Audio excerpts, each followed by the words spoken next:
हरिः ओम्। श्रीमद्वाल्मीकि रामायणे अरण्यकांडे षट्त्रिंशः सर्गः। रावण का मारीच से श्री राम के अपराध बताकर उनकी पत्नी सीता के अपहरण में सहायता के लिए कहना। मारीच श्रूयतां तात वचनं मम भाषतः आर्तोऽस्मि मम चार्तस्य भवान् हि परमागतिः। तात मारीच, मैं सब बता रहा हूँ, मेरी बात सुनो। इस समय मैं बहुत दुखी हूँ और इस दुख की अवस्था में तुम ही मुझे सबसे बढ़कर सहारा देने वाले हो।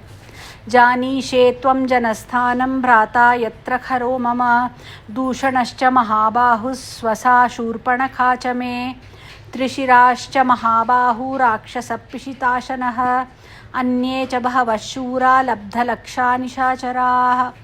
तुम जनस्थान को जानते हो, जहाँ मेरा भाई खर, महाबाहु दूषण, मेरी बहन शूर्पणखा, मांस भोजी राक्षस महाबाहु, त्रिशिरा तथा और भी बहुत से लक्ष्यवेद में कुशल शूरवीर निशाचर रहा करते थे। वसन्ति मन्नियोगेन अधिवासञ्च राक्षसाः बाधमाना महारण्ये मुनीन् ये धर्मचारिणः। वे सभी राक्षस मेरी आज्ञा से वहाँ घर बनाकर रहते थे और उस विशाल वन में जो धर्माचरण करने वाले मुनि थे उन्हें सताया करते थे। 14 सहस्राणि रक्षसां भीमकर्मणां शूराणां लब्धलक्षाणां खरचित्तानुवर्तिनां। वहाँ खर के मन का अनुसरण करने वाले तथा युद्ध विषयक उत्साह से संपन्न 14,000 शूरवीर राक्षस रहते थे जो भयंकर कर्म करने वाले थे। ते त्विदानीं जनस्थाने वसमाना महाबलाः संगता परमायत्ता रामेण सह संयुगे। जनस्थान में निवास करने वाले जितने महाबली राक्षस थे वे सबके सब उस समय अच्छी तरह सन्नद्ध होकर युद्ध क्षेत्र में राम के साथ जा भिड़े थे। नाना शस्त्र प्रहरणा खर प्रमुख राक्षसाः तेन संजात रोषेण रामेण रणमूर्धनि अनुक्त्वा परुषं किंचित् छरै व्यापारितं धनुः। वे खर आदि राक्षस नाना प्रकार के अस्त्र शस्त्रों का प्रहार करने में कुशल थे, परंतु युद्ध के मुहाने पर रोष में भरे हुए श्री राम ने अपने मुंह से कोई कड़वी बात ना कहकर बाणों के साथ धनुष का ही व्यापार आरंभ कर दिया। 14 सहस्राणि रक्षसामुग्र तेजसां निहतानि शरैर्दीप्तैर्मानुषेण पदातिना खरश्च निहतः संख्ये दूषणश्च निपातितः हत्वा त्रिशिरसं चापि निर्भया दंडकाकृताः। पैदल और मनुष्य होकर भी राम ने अपने दमकते हुए बाणों से भयंकर तेज वाले 14,000 राक्षसों का विनाश कर डाला और उसी युद्ध में खर को भी मौत के घाट उतारकर दूषण को भी मार गिराया। साथ ही त्रिशिरा का वध करके उसने दंडकारण्य को दूसरों के लिए निर्भय बना दिया। पित्रा निरस्तक्रुद्धेन सभार्य क्षीण जीवितः सहंता तस्य सैन्यस्य राम क्षत्रिय पांसनः। उसके पिता ने कुपित होकर उसे पत्नी सहित घर से निकाल दिया है। उसका जीवन क्षीण हो चला है। वह क्षत्रिय कुल कलंक राम ही उस राक्षस सेना का घातक है।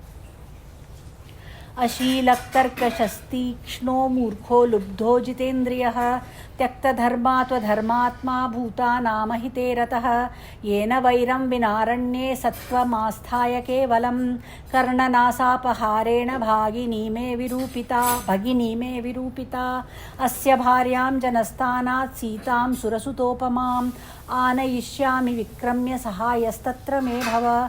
वह शील रहित, क्रूर, तीखे स्वभाव वाला, मूर्ख, लोभी, अजितेंद्रिय, धर्म त्यागी, अधर्मात्मा और समस्त प्राणियों के अहित में तत्पर रहने वाला है, जिसने बिना किसी वैर विरोध के केवल बल का आश्रय ले मेरी बहन के नाक कान काटकर उसका रूप बिगाड़ लिया। उससे बदला लेने के लिए मैं भी उसकी देवकन्या के समान सुंदर पत्नी सीता को जनस्थान से बलपूर्वक हर लाऊंगा। तुम उस कार्य में मेरी सहायता करो। त्वया ह्यायं सहायेन पार्श्वस्थेन महाबल भ्रातृभिश्च सुरान् सर्वान् नाहमत्राभिचिन्तये तत्सहायो भवत्वं मे समर्थो ह्यासि राक्षस। महाबली राक्षस, तुम जैसे पार्श्ववर्ती सहायक के और अपने भाइयों के बल पर ही मैं समस्त देवताओं की यहाँ कोई परवाह नहीं करता। अतः तुम मेरे सहायक हो जाओ, क्योंकि तुम मेरी सहायता करने में समर्थ हो।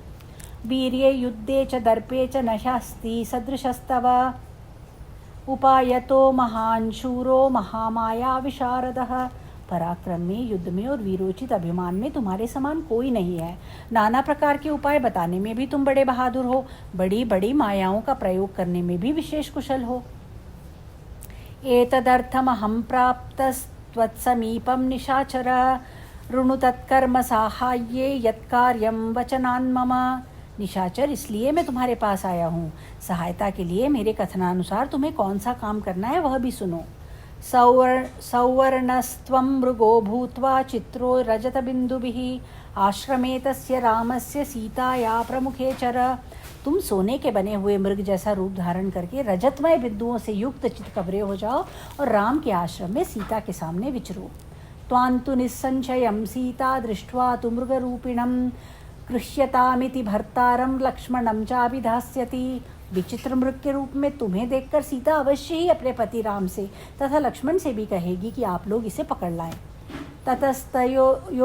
ततस्तयोरपाये तु शून्ये सीतां यथा सुखं निराबादो हरिष्यामि राहुश्चंद्रप्रभामिव। जब वे दोनों तुम्हें पकड़ने के लिए दूर निकल जाएंगे, तब मैं बिना किसी विघ्न बाधा के सूने आश्रम से सीता को उसी तरह सुखपूर्वक हर लाऊंगा जैसे राहु चंद्रमा की प्रभा का अपहरण कर लेता है। ततः पश्चात् सुखं रामे भार्या हरणकर्षिते विश्रब्दं परहरिष्यामि कृतार्थेनान्तरात्मना। उसके बाद स्त्री का अपहरण हो जाने से जब राम अत्यंत दुखी और दुर्बल हो जाएगा, उस समय मैं निर्भय होकर सुखपूर्वक उसके ऊपर कृतार्थ चित्त से प्रहार करूंगा। तस्य रामकथां श्रुत्वा मारीचस्य महात्मनः शुष्कं समभवद्वक्त्रं परित्रस्तो बभूव च। रावण के मुख से श्री रामचंद्र जी की चर्चा सुनकर महात्मा मरीच का मुंह सूख गया। वह भय से थरथा उठा। ओष्ठौ परिलिहन् शुष्को नेत्रैरनिमिषैरिव मृतभूतैवार्तस्तु रावणं समुदैक्षत। वह अपलक नेत्रों से देखता हुआ अपने सूखे होठों को चाटने लगा। उसे इतना दुख हुआ कि वह मुर्दा सा दिखाई देने लगा। उसी अवस्था में उसने रावण की ओर देखा। स रावणं त्रस्त विषण्ण चेता महावने राम पराक्रमज्ञः कृतांजलिस्तत्त्वमुवाच वाक्यं हितंच तस्मै हितमात्मनश्च। उसे महान वन में श्री रामचंद्र जी के पराक्रम का ज्ञान हो चुका था, इसलिए वह मन ही मन अत्यंत भयभीत और दुखी हो गया तथा हाथ जोड़कर रावण से यथार्थ वचन बोला। उसकी वह बात रावण के तथा अपने लिए भी हितकर थी। इत्यार्षे श्रीमद् रामायणे वाल्मीकि आदि काव्ये अरण्यकाण्डे 37 सर्गः 37 सर्गः। मारीच का रावण को श्री रामचंद्र जी के गुण और प्रभाव बताकर सीता हरण के उद्योग से रोकना। तच्छ्रुत्वा राक्षसेन्द्रस्य वाक्यं वाक्यविशारदः प्रत्युवाच महातेजा मारीचो राक्षसेश्वरम्। राक्षस राज रावण की पूर्वोक्त बात सुनकर बातचीत करने में कुशल महातेजस्वी मारीच ने उसे इस प्रकार उत्तर दिया। सुलभा पुरुषा राजन् सततं प्रियवादिनः अप्रियस्य च पथ्यस्य वक्ता श्रोता च दुर्लभः। राजन, सदा प्रिय वचन बोलने वाले पुरुष तो सर्वत्र सुलभ होते हैं, परंतु जो अप्रिय होने पर भी हितकर हो, ऐसी बात के कहने और सुनने वाले दोनों ही दुर्लभ हैं। ननूनं बुध्यसे रामं महावीर्य गुणोन्नतम् अयुक्तचारश्चपलो महेंद्र वरुणोपमम्। तुम कोई गुप्तचर तो रखते नहीं और तुम्हारा हृदय भी बहुत ही चंचल है, अतः निश्चय ही तुम श्री रामचंद्र जी को बिल्कुल नहीं जानते।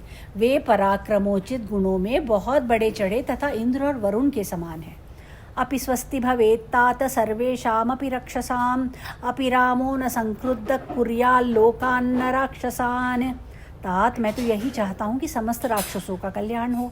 कहीं ऐसा न हो कि श्री रामचंद्र जी अत्यंत कुपित हो समस्त लोकों को राक्षसों से शून्य कर दें। अपि ते जीवितान्ताय नोत्पन्ना जनकात्मजा अपि सीता निमित्तंच न भवेद् व्यसनं महत्। जनक नंदिनी सीता तुम्हारे जीवन का अंत करने के लिए तो नहीं उत्पन्न हुई है। कहीं ऐसा न हो कि सीता के कारण तुम्हारे ऊपर कोई बहुत बड़ा संकट आ जाए। अपि त्वामीश्वरं प्राप्य कामवृत्तं निरंकुशं न विनश्येत् पुरी लंका त्वया सह स राक्षसा। तुम जैसे स्वेच्छाचारी और उच्छृंखल राजा को पाकर लंकापुरी तुम्हारे और राक्षसों के साथ ही नष्ट न हो जाए। त्वाद्विदः कामवृत्तो हि दुश्शील पापमंत्रितः आत्मानं स्वजनं राष्ट्रं स राजा हन्ति दुर्मतिः। जो राजा तुम्हारे समान दुराचारी, स्वेच्छाचारी, पापपूर्ण विचार रखने वाला और खोटी बुद्धि वाला होता है, वह अपने स्वजनों का तथा समूचे राष्ट्र का भी विनाश कर डालता है। न च पित्रा परित्यक्तो नामर्यादः कथंचनः न लुब्धो न च दुश्शीलो न च क्षत्रिय पांसनः। श्री रामचंद्र जी ना तो पिता द्वारा त्यागे या निकाले गए हैं, ना उन्होंने धर्म की मर्यादा का किसी तरह त्याग किया है। न वे लोभी, न दूषित आचार विचार वाले और ना क्षत्रिय कुल कलंकी हैं। न च धर्मगुणैर्हीनः कौसल्यानन्दवर्धनः न च तीक्ष्णो हि भूतानां सर्वभूतहिते रतः। कौसल्या का आनंद बढ़ाने वाले श्री राम धर्म संबंधी गुणों से हीन नहीं हुए हैं। उनका स्वभाव भी किसी प्राणी के प्रति तीखा नहीं है। वे सदा समस्त प्राणियों के हित में ही तत्पर रहते हैं। वंचितं पितरं दृष्ट्वा कैकेय्या सत्यवादिनं करिष्यामिति धर्मात्मा ततः प्रव्रजितो वनम। रानी कैकेयी ने पिता को धोखे में डालकर मेरे वनवास का वर मांग लिया। यह देखकर धर्मात्मा श्री राम ने मन ही मन यह निश्चय किया कि मैं पिता को सत्यवादी बनाऊंगा, उनके दिए हुए वर या वचन को पूरा करूंगा। इस निश्चय के अनुसार वे स्वयं ही वन को चल दिए। कैकेय्या प्रिय कामार्थं पितुर्दशरथस्य च हित्वा राज्यं च भोगांश्च प्रविष्टो दंडकावनम। माता कैकेयी और पिता दशरथ का प्रिय करने की इच्छा से ही वे स्वयं राज्य और भोगों का परित्याग करके दंडक वन में प्रविष्ट हुए हैं। न रामः कर्कशस्तात नाविद्वान् जितेन्द्रियः अनृतन्न श्रुतं चैव नैव त्वं वक्तुमर्हसि। तात श्री राम क्रूर नहीं हैं, वे मूर्ख और अजितेंद्रिय भी नहीं हैं। श्री राम में मिथ्या भाषण का दोष मैंने कभी नहीं सुना है, अतः उनके विषय में तुम्हें ऐसी उल्टी बातें कभी नहीं कहनी चाहिए। रामो विग्रहवान् धर्मः साधु सत्यपराक्रमः राजा सर्वस्य लोकस्य देवानामिव वासवः। श्री राम धर्म के मूर्तिमान स्वरूप हैं। वे साधु और सत्य पराक्रमी हैं। जैसे इंद्र समस्त देवताओं के अधिपति हैं, उसी प्रकार श्री राम भी संपूर्ण जगत के राजा हैं। कथन्नु तस्य वैदेहीं रक्षितां स्वेन तेजसा इच्छसे प्रसभं हर्तुं प्रभामिव विवस्वतः। उनकी पत्नी विदेह राजकुमारी सीता अपने ही पातिव्रत्य के तेज से सुरक्षित हैं। जैसे सूर्य की प्रभा उससे अलग नहीं की जा सकती, उसी तरह सीता को श्री राम से अलग करना असंभव है। ऐसी दशा में तुम बलपूर्वक उनका अपहरण कैसे करना चाहते हो? शराचिर्षमनादृश्यं चाप खड्गेन्धनं रणे रामाग्निं सहसा दीप्तं न प्रवेष्टुं त्वमर्हसि। श्री राम प्रज्वलित अग्नि के समान है, बाण ही उस अग्नि की ज्वाला है, धनुष और खड्गी उसके लिए ईंधन का काम करते हैं। तुम्हें युद्ध के लिए सहसा उस अग्नि में प्रवेश नहीं करना चाहिए। धनुर्व्यादित दीप्तास्यं शराचिर्षममर्षणं चापबाणधरं तीक्ष्णं शत्रुसेनापहारिणं राज्यं सुखं च सत्यं च जीवितं चेष्टमात्मनः नात्यासादयितुं तात रामान्तकमिहार्हसि। तात धनुष ही जिसका फैला हुआ दीप्तिमान मुख है और बाण ही प्रभा है, जो अमर्ष में भरा हुआ है, धनुष और बाण धारण लिए खड़ा है, रोषवश तीखे स्वभाव का परिचय देता है और शत्रु सेना के प्राण लेने में समर्थ है। उस राम रूपी यमराज के पास तुम्हें यहाँ अपने राज्य सुख और प्यारे प्राणों का बोझ छोड़कर सहसा नहीं जाना चाहिए। अप्रमेयं हि तत्तेजो यस्य सा जनकात्मजा न त्वं समर्थस्तां हर्तुं रामचापाश्रयां वने। जनक किशोरी सीता जिनकी धर्मपत्नी है, उनका तेज अप्रमेय है। श्री रामचंद्र जी का धनुष उनका आश्रय है, अतः तुम में इतनी शक्ति नहीं है कि वन में उनका अपहरण कर सको। तस्य वै नरसिंहस्य सिंहोरकस्य भामिनी प्राणेभ्योऽपि प्रियतरा भार्या नित्यमनुव्रता। श्री रामचंद्र जी मनुष्यों में सिंह के समान पराक्रमी हैं। उनका वक्षस्थल सिंह के समान उन्नत है। भामिनी सीता उनकी प्राणों से भी अधिक प्रियतमा पत्नी है। वे सदा अपने पति का ही अनुसरण करती है। न सा दर्शयितुं शक्या मैथिल्योजनस्विन प्रिया दीप्तस्येव हुताशस्य शिखा सीता सुमध्यमा। मिथिलेश कुमारी सीता ओजस्वी श्री राम की प्यारी पत्नी है। वे प्रज्वलित अग्नि की ज्वाला के समान असह्य है, अतः उन सुंदरी सीता पर बलात्कार नहीं किया जा सकता। किमुद्यमं व्यर्थमिमं कृत्वा ते राक्षसाधिप दृष्टश्चेत्त्वं त्रणेतेन तदन्तमुपजीवितम्। राक्षस राज, यह व्यर्थ का उद्योग करने से तुम्हें क्या लाभ होगा? जिस दिन युद्ध में तुम्हारे ऊपर श्री राम की दृष्टि पड़ जाए, उसी दिन तुम अपने जीवन का अंत समझना। जीवितं च सुखं चैव राज्यं चैव सुदुर्लभं यदि इच्छसि चिरं भोक्तुं मा कृथा राम विप्रियम्। यदि तुम अपने जीवन का सुख का और परम दुर्लभ राज्य का चिरकाल तक उपयोग करना चाहते हो, तो श्री राम का अपराध ना करो। सर्वैः सचिवैः सार्धं विभीषण पुरस्कृतैः मन्त्रयित्वा सधर्मिष्ठे कृत्वा निश्चयमात्मनः दोषाणाञ्च गुणानाञ्च सम्प्रधार्य बलाबलम् आत्मानश्च बलं ज्ञात्वा राघवस्य च तत्त्वतः हितं हितव निश्चित्य क्षमं त्वं कर्तुमर्हसि। तुम विभीषण आदि सभी धर्मात्मा मंत्रियों के साथ सलाह करके अपने कर्तव्य का निश्चय करो। अपने और श्री राम के दोषों तथा गुणों के बलाबल पर भली भांति विचार करके अपनी और श्री रामचंद्र जी की शक्ति को ठीक ठीक समझ लो। फिर क्या करने से तुम्हारा हित होगा इसका निश्चय करके जो उचित जान पड़े वही कार्य तुम्हें करना चाहिए। अहंतु मन्ये तव न क्षमं रणे समागमं कोसलराजसूनुना इदं हि भूय शृणु वाक्यमुत्तमं क्षमं च युक्तं च निशाचराधिप। निशाचर राज, मैं तो समझता हूँ कि कौशल राजकुमार श्री रामचंद्र जी के साथ तुम्हारा युद्ध करना उचित नहीं है। अब पुनः मेरी एक बात और सुनो, यह तुम्हारे लिए बहुत ही उत्तम, उचित और उपयुक्त सिद्ध होगी। इत्यार्षे श्रीमद् रामायणे वाल्मीकि आदि काव्ये अरण्यकांडे 37 सर्गः।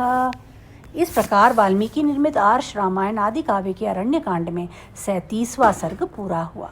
हरि ओम।